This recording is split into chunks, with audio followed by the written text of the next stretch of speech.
सब इस तरफ होना शुरू हो गया है। जो झटका कहा जा रहा है कि 400 पार नहीं कर पाने को लेकर बीजेपी को लगा है, उसमें सबसे बड़ा स्पीड ब्रेकर बेरोजगारी ही था। बीते दिनों कैबिनेट की बैठक में स्वास्थ्य विभाग में नई भर्तियों का ऐलान कर दिया गया, लेकिन भोपाल में आज शिक्षक वर्ग 1 के चयनित और पात्रता पास अभ्यर्थियों ने जबरदस्त प्रदर्शन किया। कम पदों पर भर्ती का ये लोग विरोध कर रहे हैं। इनका नाम वेटिंग लिस्ट में है और अगर इनकी नियुक्ति नहीं होती है तो कई ओवरएज हो जाएंगे। वैसे इस वक्त अलग अलग विभागों में मध्य प्रदेश में करीब 1 लाख सरकारी पद खाली हैं, जिन पर नियुक्ति से हजारों युवाओं को नौकरी मिल सकती है, क्योंकि कुछ डायरेक्ट भर्ती से भरे जाएंगे, कुछ लोगों को प्रमोट किया जाएगा या जो संविदा वाले हैं उन्हें कंफर्म किया जाना है। लेकिन इस सबके बीच नियुक्तियों और भर्ती परीक्षा की पारदर्शिता पर सवाल उठ रहे हैं। नर्सिंग परीक्षा की बात हो या मौजूदा समय में नीट भर्ती परीक्षा की, इनमें धांधली के गंभीर आरोप लगे हैं। ऐसे में रोजगार देना और पाना दोनों एक बड़ी चुनौती बन गया है। कहा यह जा रहा है कि मध्य प्रदेश में मोहन सरकार का फोकस अब सिर्फ और सिर्फ रोजगार पर होगा, लेकिन ये रोजगार के द्वार कब खुलेंगे और युवाओं को नौकरी के पत्र जो है, नियुक्ति पत्र, वो कब मिलेंगे, इसी पर करेंगे आज आपकी बात।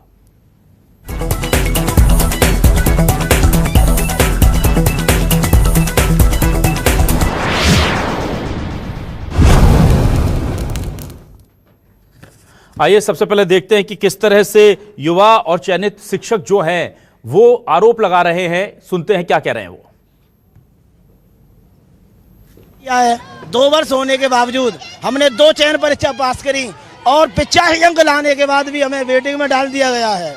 आखिर हमने मोहन सरकार को 29 सीटें क्यों दी हैं? केवल इसलिए दी हैं हम सड़कों पर घूमे। 2 एग्जाम दिया है, पात्रता परीक्षा और चयन परीक्षा, जिसमें से 5000 पद। पहली भर्ती उच्च माध्यमिक शिक्षक की 2011 में हुई थी, दूसरी 2018 में हुई है और अभी 2023 में हुई है। हर 5-5 साल में 10-10 साल में भर्ती होती है और इस बार वैकेंसी जो है सिर्फ 5000 दिए गए हैं और उसमें 16 सब्जेक्ट है और कैटेगरी वाइज बांटने पे, सभी आरक्षण लगने पे उसमें सिर्फ 4-5 पद आ रहे हैं, 10 पद आ रहे हैं। ये लगता है कि सरकार को रोजगार पे बहुत ध्यान देना चाहिए, क्योंकि यहाँ पे नौकरियाँ बहुत कम है। रोजगार है ही नहीं और रोजगार मतलब अनबैलेंस है। मध्य प्रदेश से रोजगार को देखते हैं कि रोजगार तो बिल्कुल भी नहीं है। जैसे कि लोग कोरोना आया था उसके बाद तो रोजगार का कोई अता पता नहीं है। मतलब रोजगार तो होना चाहिए। रोजगार को लेकर पहले से बेहतर स्थिति हैगी और स्टार्टअप के बारे में सरकार लोगों को मदद कर रही हैगी। ये बात किया रोजगार की, तो मध्य प्रदेश में रोजगार तो पूरा खत्म हो चुका है, क्योंकि 2017 में मेरा लास्ट फॉर्म भरा हुआ था पुलिस का, उसके बाद से 2024 लग गई है, आज तक कोई फॉर्म नहीं निकले, कोई वैकेंसी निकलती है। और अब सुनते हैं बीजेपी और कांग्रेस का इस पूरे मसले को लेकर क्या कहना है, पहले ये सुनिए। देखिए, ये सब जुमले हैं। मैं समझता हूँ 20 साल से इनकी सरकार है, यहाँ रिक्त पड़े हुए पदों को तो आज तक ये भर नहीं पाए, और जो रोजगार कोई निकालते हैं तो पटवारी जैसी भर्ती निकालते हैं कि एक ही विद्यालय में पटवारी का जो सेंटर होता है, पूरे सारे के सारे 10 के 10 लोग भाजपा के विधायक के स्कूल में जो सेंटर था उसको टॉप हो जाते हैं, पटवारी जैसा घोटाला करेंगे। मैं समझता हूँ ये युवाओं के बारे में, बेरोजगारी के बारे में कुछ नहीं सोच रहे हैं, ना किसानों के बारे में सोच रहे हैं।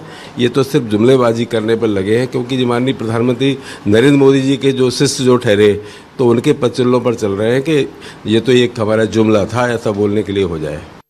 युवा हमारी फोकस में है। युवाओं को रोजगार से जोड़ने का काम, युवाओं को आत्मनिर्भर बनाने का काम मध्य प्रदेश सरकार कर रही है। माननीय मोदी जी के मंशा के अनुरूप, जो माननीय मोदी जी ने ज्ञान को लेकर बात कही है कि सरकार ज्ञान का काम करेगी, तो जी से गरीब, वाई से युवा, ए से अन्नदाता, एन से नारी शक्ति, इन सभी वर्गों के लिए काम कर रहे हैं। और अभी जो 43,000 कुछ भर्तियों की जो माननीय मोहन यादव जी ने स्वास्थ्य की हैं, वो निश्चित रूप से सराहनीय कदम है। और हम युवाओं को आत्मनिर्भर बनाने के लिए स्टार्टअप्स के माध्यम से, अनेक एमएसएमई के माध्यम से काम कर रहे हैं। और ये रहे हमारे आज के सवाल। चुनाव खत्म, नौकरी का इंतजार जारी, चयनित शिक्षकों की फिर सुनवाई नहीं हुई। लाखों पद खाली पर वैकेंसी कब खुलेगी? ओवरएज हो रहे युवाओं को नौकरी कैसे मिलेगी? नीट परीक्षा में भी हो गया धांधली का खेल, शिक्षा माफिया के आगे सारी सरकारें फेल। एमपी में पड़े हैं 1 लाख से ज्यादा खाली पद, सरकारी नौकरी निकलेगी अब? यह सबसे बड़ा सवाल है कि क्या अब सरकारी नौकरी निकलेगी?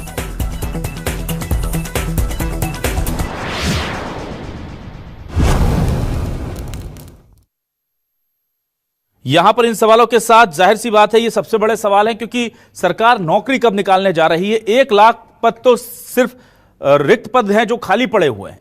इसके अलावा इस क्षेत्र में सर्विस सेक्टर में विस्तार की बात भी कही जा रही है। आइए रुक करते हैं, सीधे अपने मेहमानों का एक एक कर तारुफ करा रहा हूं। सीधे मैं बात करूंगा, अपने खास मेहमानों के तारुफ से शुरुआत करूंगा। बीजेपी से आज हमारे साथ वरिष्ठ नेता प्रवक्ता मिलन भार्गव जी जुड़ गए हैं, बहुत स्वागत करूंगा मिलन जी आपका। कांग्रेस से वरिष्ठ नेता प्रवक्ता अब्बास हफीज साहब जुड़े हुए हैं। अब्बास जी बहुत बहुत स्वागत है आपका भी। आज अध्यक्ष बेरोजगार संघ दिनेश चौहान हमारे साथ जुड़ गए हैं, उनका भी स्वागत करूंगा। और वरिष्ठ पत्रकार के तौर पर नवनीत शुक्ला जी हमारे साथ आज आए हैं, नवनीत जी का भी मैं स्वागत करूंगा। सबसे पहले अब्बास हफीज जी आपके पास आऊं, उससे पहले एक बार जरा आज चूंकि बेरोजगारों की बात हो रही है तो दिनेश चौहान जी के पास हम रुक कर लेते हैं। दिनेश जी, आपसे जानना चाहता हूं कितने पद टोटल अभी खाली हैं और कितने ऐसे हैं जिनकी परीक्षाएं हो गई हैं, जिन्हें रिजल्ट का इंतजार है, या रिजल्ट आ गया है, नियुक्ति पत्र का इंतजार है, या कोई कोर्ट केस में फंसा हुआ है, कोई कहीं फंसा हुआ है? आप हमेशा जो है बेरोजगारों की बात जो आप उठाते रहते हैं, इस चैनल को बहुत धन्यवाद। और बाकी जो भी सभी को नमस्कार। मैं सीधे रुख करूंगा, लगभग 2020 के बाद जब पहली बार दिसंबर 2020 में माननीय शिवराज सिंह साहब जब उस समय सीएम थे, उन्होंने कहा था हम 1 लाख पदों तक भर्ती करेंगे 15 अगस्त 2021 के पहले। वो नहीं पूरी हुई, फिर उन्होंने 2022 में फिर कहा कि 15 अगस्त 2023 के पहले 1 लाख पदों पे भर्ती की जाएगी। लेकिन सच्चाई ये है कि पूरी अभी तक 9000 जो प्रक्रिया शुरू हुई थी पटवारी भर्ती की, वो भी अभी जो है 87 और 13 के चक्कर में लगभग आधे पद भरे गए और आधे बचे हुए हैं। मध्य प्रदेश पुलिस कांस्टेबल की भर्ती परीक्षा अभी सिर्फ उसका रिटर्न हुआ है, उसके फिजिकल 1 साल हो जाएगा कुछ दिन बाद, वो पूरा नहीं हो पाया है। शिक्षक भर्ती 2018 की आज तक पूरी नहीं हो पाई है। आज जो आप आंदोलन देखें उसका एक नतीजा यही था कि 2018 की भर्ती आज तक पूरी नहीं हो पाई है। यहाँ तक कि माननीय हाई कोर्ट ने बहुत कड़े शब्दों में भी कहा था कि बिना 2018 की भर्ती पूरी किए आप नई भर्ती की ओर बढ़ रहे हैं, ऐसा क्यों कर रहे हैं? और जितने भी पद निकाले गए थे, 5000 6000 पद जो निकाले गए थे, अगर उनको हम 20 विषयों में बांटते हैं और हर कैटेगरी वाइज जाते हैं, 10 पद 5 पद 10 पद 20 पद ऐसे मिलते हैं। जबकि इनकी संख्या कम से कम नहीं तो जो पदों की खाली संख्या की बात करें, 1.5 लाख पद वर्ग 1 वर्ग 2 वर्ग 3 में खाली पड़े। ये मध्य प्रदेश सरकार का ही डाटा था जब सभी विभाग से मंगाया था। 3200 से ज्यादा पद सब इंस्पेक्टर के खाली पड़े हुए हैं। 20,000 समथिंग पद उस समय खाली थे किसके? पुलिस कांस्टेबल के, तो जिसमें 10,000 उन्होंने भरने का भी प्रयास किया, 10,000 पद खाली है। हेड कांस्टेबल, एएसआई और सब इंस्पेक्टर की भर्ती 2017 से आई ही नहीं है, मतलब कोई नोटिफिकेशन ही नहीं आया इनका।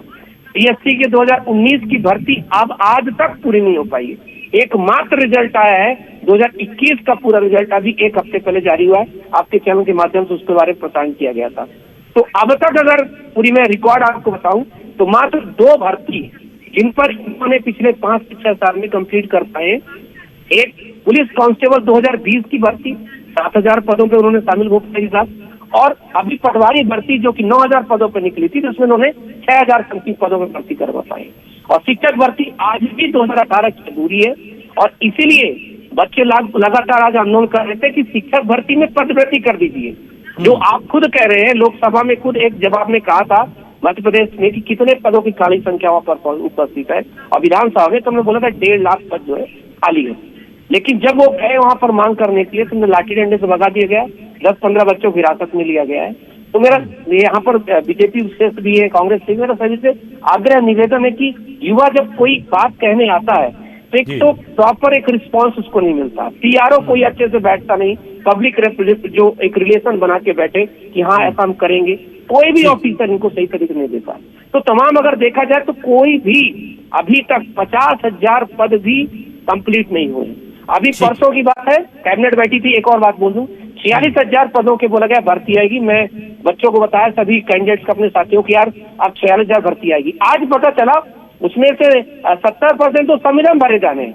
मतलब 46,000 पदों में अगर देखा जाए तो 35,000 पद तो संविदा में होने वाले हैं, मतलब उसमें कुछ मिलने वाला है नहीं ना, उसमें 1200 कुछ पद हैं। बिल्कुल ठीक कर रहे हैं आप दिनेश जी। हमारे पास जो जानकारी है वो और अपडेटेड है कि उसमें केवल 1215 पद हैं शायद जो सीधी भर्ती से भरे जाएंगे, बाकी सब ऑलरेडी जॉब कर रहे हैं, उन्हें एडजस्ट किया जाएगा। लेकिन ठीक है, एक पक्की नौकरी मिलेगी, हम इस बात से खुश हैं। पर 1 लाख से ज्यादा पद खाली हैं, इनको लेकर अब हम देखना चाहेंगे कि क्या हो रहा है। अब्बास हफीज साहब आपके पास आता हूं। अब्बास जी, देखिए, रोजगार किसी भी सरकार के लिए सबसे बड़ी चुनौती होता है, चाहे वो कांग्रेस शासित राज्य हो, क्योंकि कई राज्यों में आपकी सरकारें भी हैं और वो भी इसी तरह की चीजों से जूझ रहे हैं। लेकिन अब चुनाव चूंकि खत्म हो गए, आचार संहिता खत्म हो गई, सब चीजें खत्म हो गई हैं, तो अब सबकी नजर उस दिशा में है।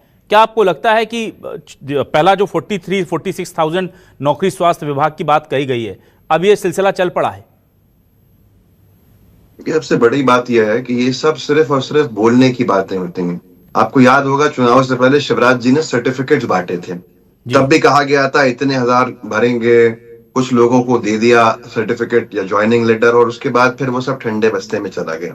बीजेपी की सरकार पे चयनित शिक्षकों ने कितने लंबे समय तक भरोसा किया, कुछ नहीं हुआ। कमलनाथ जी की सरकार बनी, अल्प समय की सरकार थी, बहुत सारे कदम उठाए, चयनित शिक्षकों की लिस्ट निकाली, वेरिफिकेशन शुरू कराया, तमाम चीजें के ज्वाइनिंग शुरू हो, लेकिन सरकार जिस भी हालात में, जिन भी परिस्थितियों में गिरी, और उसके बाद फिर से दोबारा बीजेपी की सरकार आई और सब वहीं का वहीं रह गया। ये चयन बहुत सारे रिक्त पदों की भर्ती की बात है, हमने तो वादा भी किया था हम करेंगे आके, लेकिन रिक्त पदों में भी बहुत महत्वपूर्ण हो जाता है चयनित शिक्षकों को उनके अपॉइंटमेंट लेटर्स देना। उसकी वजह यह है कि भविष्य पूरा का पूरा निर्भर है। क्या आप स्कूल माफियाओं के हिसाब से चलने का काम कर रहे हैं? क्या कोई योजनाबद्ध तरीके से सरकारी स्कूल में पढ़ाई ही सुचारू रूप से ना हो, ऐसे कोई प्रयास किए जा रहे हैं? चयनित शिक्षकों को अगर उनके पदों को भर के उनको उनकी अपॉइंटमेंट्स नहीं दिए जाएंगे तो इससे सिर्फ एक वर्ग का नुकसान नहीं है कि चयनित शिक्षकों का नुकसान हो जाएगा, बल्कि मध्य प्रदेश के जो बच्चे हैं, पढ़ने वाले छात्र हैं, उनका भी नुकसान होना है। ये एक बड़ी समस्या है। 1 लाख से अधिक आपके पास रिक्त पद हैं। एक तरफ बात की जाती है रोजगार देंगे, दूसरी तरफ बात की जाती है अच्छी शिक्षा देंगे। दोनों ही चीजें जिस विषय से नहीं हो रही हैं, आप वो कदम उठा रहे हैं। आज की तारीख में तो व्हाइट पेपर लाना चाहिए इनको, एक श्वेत पत्र कि स्थिति क्या है। कितने स्कूल्स ऐसे हैं सरकारी जहां पे एक शिक्षक के भरोसे पूरा का पूरा स्कूल चल रहा है? क्या होगा उन गरीब बच्चों का, और क्यों हमारे सरकारी स्कूल में लोग पढ़ेंगे? ये बड़ा विषय है। हम तो मांग करते हैं कि आप पूरे रिक्त पद चयनित शिक्षकों के भरिए, शिक्षा विभाग के भरिए, ये तो बहुत महत्वपूर्ण है, और दूसरे ही भरिए।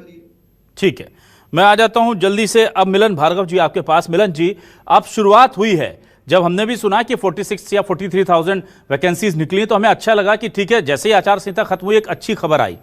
क्या ये सिलसिला चलता रहेगा और ये अंजाम तक पहुंचेगा? क्योंकि देखिए, अभी दिनेश जी ने बताया 2017 की वैकेंसीज के पद खाली हैं, 18 की अभी तक प्रोसेस चल रही है, 20 की चल रही है, 22 की चल रही है, 21 की चल रही है। ये शुरू तो होती हैं पर ये अपनी परिणति तक नहीं पहुंचती।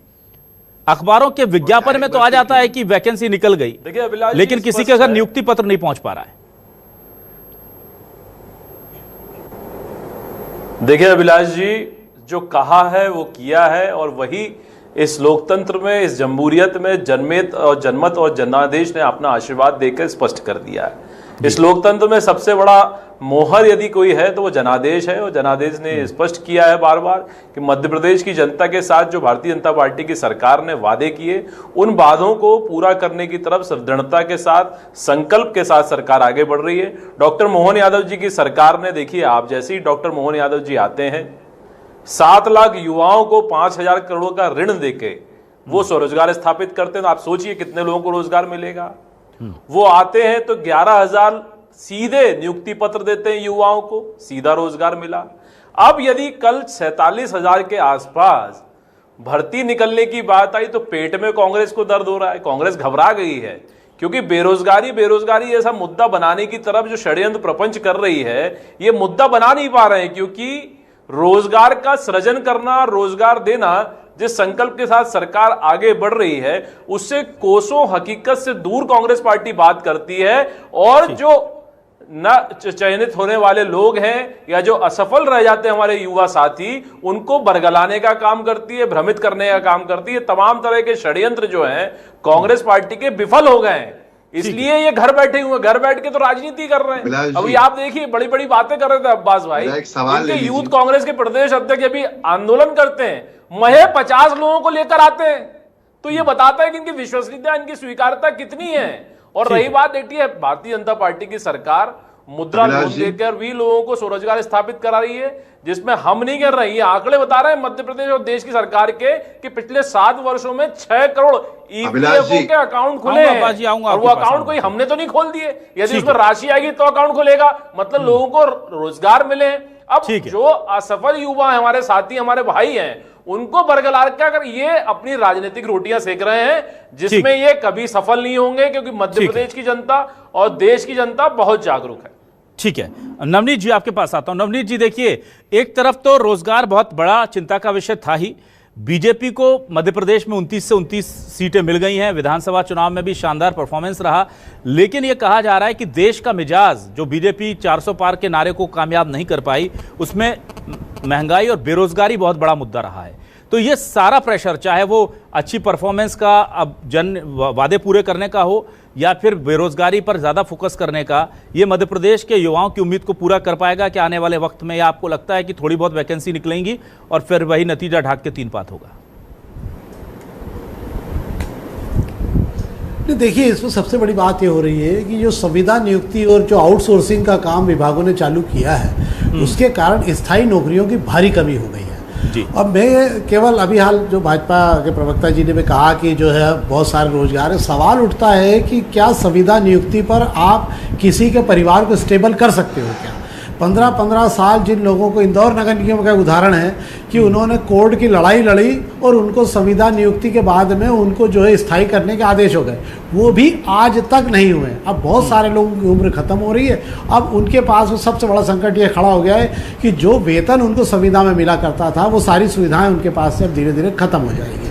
पहली बात। दूसरी बात ये है कि इस बात को लेकर खुश हो जाना कि 29 सीटें हमने जीत ली है और ये एक सरोकार है, मैं मानता हूं कि इसका राजनीति का रोजगारों से कोई लेना देना नहीं होता है। देखिए, ये तो वो लोग हैं जिनके बारे में अभी दिनेश जी ने बताया कि ये तमाम बेरोजगार लोग हैं। मैं आपको एक और बात, एक कदम आगे बढ़ के बता रहा हूँ, जो अभी आज सरकार की रिपोर्ट है कि इस साल 15 लाख इंजीनियर बाहर आने वाले हैं निकल के, इसमें कैसे 1.5 लाख लोगों को ही केवल रोजगार मिलना है। तो ये बाकी इतनी बड़ी फौज जो खड़ी होने वाली है रोजगार के लिए, उनका क्या होगा? उनके लिए कोई योजना, कोई समृद्ध योजना नहीं है। और इस देश में पहली बार ऐसा हो रहा है कि जो 15-15 और 20-20 लाख खर्च करके IIT करके निकले लड़के हैं, उनको जो रोजगार के लिए सड़क पर घूमना पड़ रहा है। जहाँ पहले IIT में कैंपस हुआ करता था तीसरे साल के अंदर ही, वो शहर में, इंदौर के अंदर खुद IIT के अंदर हालत ये है कि जिन लोगों को रोजगार की जरूरत है उनके कैंपस ही नहीं हो पा रहे। मतलब इसका ये हुआ कि रोजगार के अवसर अब सरकारी उसमें बहुत बुरी तेजी से खत्म हो गए।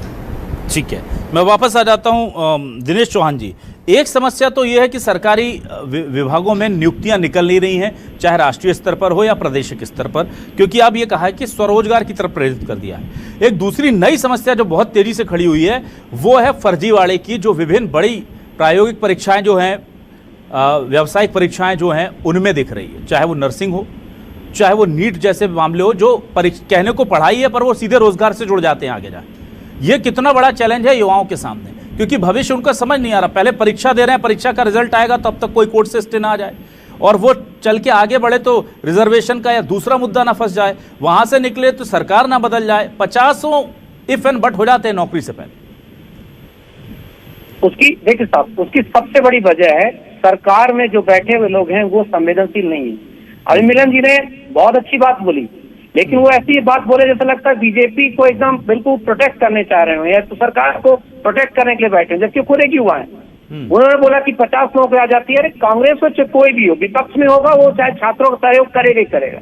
आपका सिर्फ एक छोटा सा मेरा इशू है कि जब कोई छात्र प्रदर्शन करता है, या चाहे 1 की संख्या में आए या 1000 की संख्या में आए, क्या उसका आवेदन पत्र आप उसको संवेदनशीलता तब नहीं पढ़ सकते क्या? PNST प्री नर्सिंग टेस्ट 2022 बोला। आप यूथ कांग्रेस में नहीं है, माफी चाहता हूँ चौहान साहब, गलत सुन रहे हैं आप। आप क्या यूथ कांग्रेस में? मैंने यूथ कांग्रेस की टिप्पणी की, आपके लिए नहीं की। हर एक युवा की आवाज होनी चाहिए, आपको अधिकार है, लेकिन कांग्रेस की गोदी में रहकर भाषणबाजी ना करिए। आप युवाओं की आवाज बनिए, आपसे अपेक्षा है। आप रोजगार को लेकर बात करेंगे, आप युवाओं की आवाज करेंगे, कांग्रेस की गोद में मत चलिए, क्योंकि आपसे पहले भी एक अच्छे उद्योग हुआ करते थे जो बेरोजगारी जैसे संगठन चलाते थे, बाद में कांग्रेस के प्रवक्ता हो गए, आज कांग्रेस को छोड़कर ठीक है मिलन की पार्टी की राजनीति कर रहे हैं। आप लोग कभी हेल्दी डिबेट में क्यों शामिल नहीं होते आप लोग? आप लोग सोच लो, तो ये पूरी बात तो सुन लीजिए आप। चाहे कांग्रेस हो, बीजेपी हो, कोई भी हो, कई सारी ऐसे राज्य जहाँ पर बीजेपी विपक्ष में वो छात्रों के साथ खड़ी होती है। एमपी में आज वो भी पक्ष में, हमारे इससे मतलब नहीं है। मतलब ये है, एक प्री नर्सिंग टेस्ट है, एक एग्जाम्पल बता रहा हूँ, 2022 का टेस्ट होके बैठा हुआ है, 1 साल 1.5 साल से ज्यादा हो गया, उसका रिजल्ट जारी नहीं हुआ। अब इसका जिम्मेदार कौन होगा? क्या कांग्रेस ही जिम्मेदार होगी? अगर आज 10 छात्र भी अगर जाते हैं प्री नर्सिंग टेस्ट के लिए कि साहब हमारा रिजल्ट ओपन कर दीजिए, तो आपके अधिकारी कुछ नहीं बोलते हैं। क्या साहब ये गलती है हमारी? आप ये समझने का प्रयास करिए कि मध्य प्रदेश में अभी 1 साल होने वाला है, पुलिस कांस्टेबल फिजिकल नहीं हुआ है। अब जो व्यक्ति जिसकी एफिशिएंसी 1 साल पहले थी, उसकी एफिशिएंसी क्या होगी बताइए आप सर। 2017 से सब इंस्पेक्टर की भर्ती नहीं आई है, कैसे देश को चला रहे हैं, कैसे प्रदेश को चला सकते हैं बताइए ना सर आप। मैं आपसे क्वेश्चन सिंपल, 17 से लेकर 6 साल होने वाला है। अरे आप अपनी बात करिए, प्रदेश और देश चलाने की जवाबदेही जिनकी है वो चला लेंगे। आप रोजगार को लेकर बात करिए, आप राजनीतिक टिप्पणी कर रहे हैं। हम एक टैक्स आपकी में मंशा समझ गए। आप कांग्रेस की भाषा मत बोलिए, आप युवाओं की भाषा बोलिए। जल्द से जल्द रिजल्ट आना चाहिए, जल्द से जल्द नियुक्ति मिलना चाहिए, उसके प्रति हम आपके साथ हैं। लेकिन आप राजनीतिक टिप्पणी मत करिए, आप राजनीतिक टिप्पणी कर रहे हैं। ये थर्ड फ्रंट मत खेलिए कांग्रेस, कांग्रेस की राजनीति मत करिए। ये विपक्ष को करने दीजिए, आप रोजगार की बात करिए, युवाओं की बात करिए। आपको मैं बता रहा हूँ कि आप कुछ दिन बाद कांग्रेस के पदाधिकारी हो जाएंगे, लिख लीजिए आप। ऐसे कई आए संगठन, बाद में इस राजनीति चमककर वो राजनीतिक दलों में चले गए। युवाओं को बरगलाइए मत, उनको भ्रमित मत करिए, उनको भ्रमित मत करिए, आप भ्रमित मत करिए। आप कह रहे सब कुछ खराब है, अंधकारमय है, युवाओं को कुछ नहीं मिल रहा आपके हिसाब से। देखिए सृजन होना चाहिए, रोजगार मिलना चाहिए। हम भी दिनेश जी ठीक है, आप राजनीतिक दिनेश जी ठीक है, मंशा जाहिर हो गई। मिलन जी ठीक है, दिनेश जी ठीक है, जाहिर हो गई चौहान साहब। ना एक मिनट ठीक है, चीज बताऊँ आपको मैं, शिक्षक भर्ती का 12,000 ना दिनेश जी ठीक है, मैं आपके सवालों को लेता हूँ। ठीक है दिनेश जी, माहौल थोड़ा गर्म हो गया है। मिलन जी एक मिनट, मिलन जी एक मिनट, ऐसे समय खत्म हो जाएगा। राजनीति मत करिए। मिलन जी आपके पास आ रहा हूं। मिलन जी प्लीज, सब राजनीति के नहीं है मिलन जी। ना ठीक है, राजनीति ले रहे हैं, एक भी सब में राजनीति के नहीं।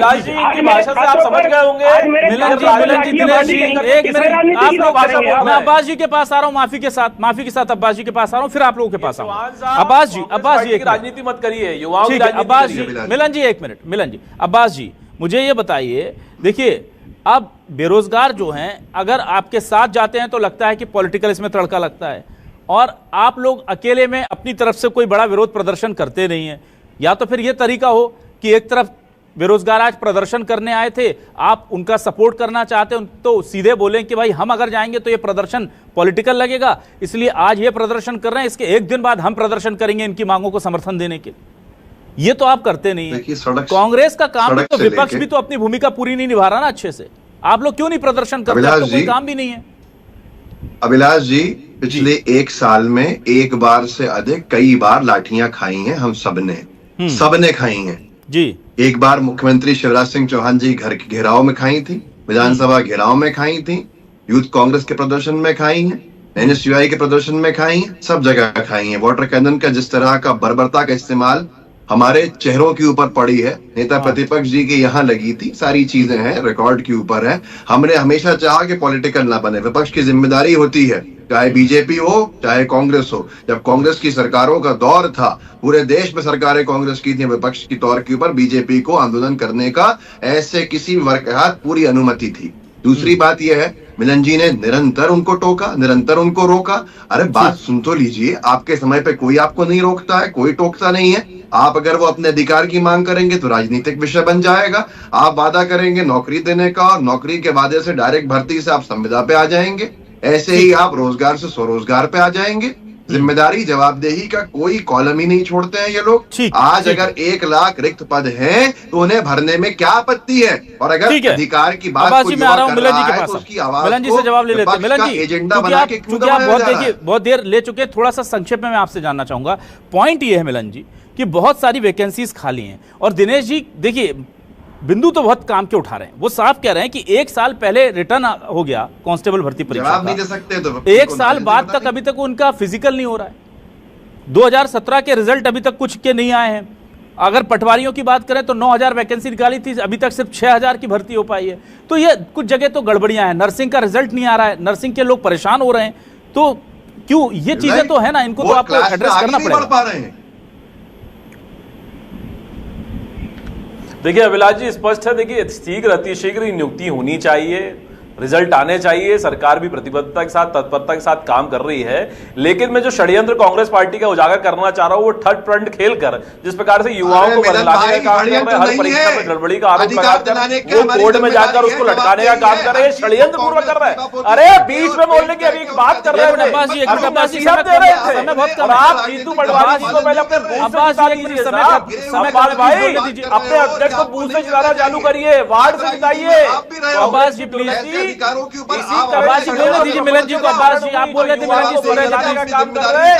देश और प्रदेश का भविष्य है, ये प्रदेश का भविष्य है, जवाब देना पड़ेगा इस प्रदेश का, इस देश। अब्बास जी ठीक है, आप जो जवाब दे रहे हैं, आप जवाब देने कहाँ दे रहे हैं राजनीतिक? अब्बास जी वो जवाब दे तो रहे हैं, आप जवाब देने दीजिए ना। का इस्तेमाल करना बंद करिए, इनको बरगलाना बंद करिए। ना एक मिनट, विपक्ष में बैठ के आपसे अधिकार दिलाना, अरे धर्म कहाँ गया था जब युवाओं के लाशों के ऊपर राजनीति करते करते कोरोना में आपने किस प्रकार के लोग बरगलाया, वही आज परीक्षाओं में षड्यंत्रपूर्वक आप रोकने शुक्ला जी के पास आऊंगा, माफी चाहूंगा, नवनीत शुक्ला जी के पास आ रहा हूँ, नवनीत शुक्ला जी के पास आ रहा हूँ मैं, प्लीज नवनीत शुक्ला जी के पास आ रहा हूँ, प्लीज नवनीत शुक्ला जी आपके पास आता हूँ। नवनीत जी, क्या आपको लगता है कि सरकार ये जो पूरे पद हैं इनको आने वाले जल्द समय में जल्द भर पाएगी? और ये जो विसंगतियां चली आ रही, कभी कोरोना के नाम पर, कभी चुनाव के नाम पर, ये कब तक दूर हो पाएंगी? क्या लग रहा है आपको, सरकार की प्राथमिकता में आगे आएगा क्या रोजगार का मुद्दा? अब्बास जी प्लीज, मैं नवनीत। देखिए सबसे बड़ी बात यह है कि जवाबदेही तय होना चाहिए। सरकार की जवाबदेही तय नहीं हो पा रही है। एक साल से अगर किसी का रिजल्ट रुका हुआ तो इसमें कांग्रेस क्या करेगी? सवाल उठता है कि अगर 2017 से अगर भर्ती नहीं कर पा रहे हो आप, पुलिस के फिजिकल और एजुकेशन में नहीं कर पा रहे हो, तो इसमें किसकी गलती? और सबसे बड़ी दुर्भाग्यपूर्ण स्थिति तो ये है साहब कि अभी जिन लोगों के नर्सिंग कॉलेज की जांच सीबीआई ने की, एजेंसी तो सरकार की है ना, सीबीआई ने जांच की और सुटेबल बताया, वो कॉलेज ही नहीं मिले। इससे बड़ा भ्रष्टाचार का प्रमाण और क्या हो सकता है कि जिन कॉलेजों को सीबीआई के अधिकारियों ने रुपए लेके, मतलब इससे ज्यादा नीचे और क्या होगा, और बता दिया कि साहब ये बहुत अच्छे कॉलेज है, सुटेबल कॉलेज है, वो कॉलेज ही नहीं मिले। इससे ज़्यादा खराब स्थिति क्या होगी? देखिए सबसे बड़ी बात यह है कि आपको यह तय करना पड़ेगा आपकी जवाबदेही, और संविदा नियुक्ति से आप इस देश को नहीं चला सकते। ये सब जगह पर पद खाली होते जा रहे हैं, वही पद भरने हैं। और इस प्रकार से आज भी जो वैकेंसी निकली, आप खुद बता रहे हो कि 1200 से ज़्यादा नहीं है, बाकी सब संविदा नियुक्ति है। ये सब संविदा नियुक्ति वाले लोग आगे पीछे जो है बड़ी मुसीबत बन जाएंगे देश के लिए भी और रोजगार के लिए भी। संविदा वालों को तो फिर भी कोर्ट में थोड़ा सा एक एंटरटेन हो जाती है, क्योंकि उनकी सेवा शर्तें ऐसी। अब तो नया जो कॉन्ट्रेक्चुअल आ गया है, किसी दिन मैं जरूर इस विषय पर डिबेट करूंगा कि एक कॉन्ट्रेक्चुअल, ये अगर बीजेपी कोसती है दिग्विजय जी को संविदा सिस्टम लाने के लिए, तो ये कॉन्ट्रेक्चुअल सिस्टम लाने का जिम्मेदार कौन है? भाड़े के मजदूर बनाकर रख दिया है प्रदेश के बेरोजगारों को, उनको रोजगार के नाम पर। इस पर भी अब बंदिश लगनी चाहिए। जब सुधार की बात होती है तो इस दिशा में भी सर्विस सेक्टर में सुधार आने चाहिए। पर उम्मीद यही करेंगे कि डबल इंजन की सरकार है, नई सरकार है, 29 की 29 सीट बीजेपी के पास है।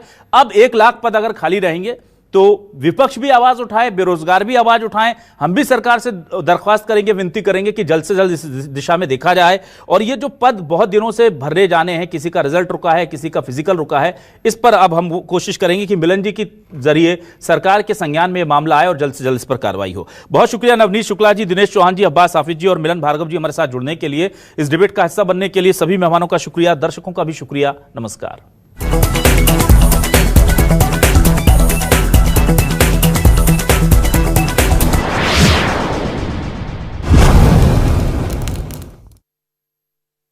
सांची, शुद्धता का संकल्प।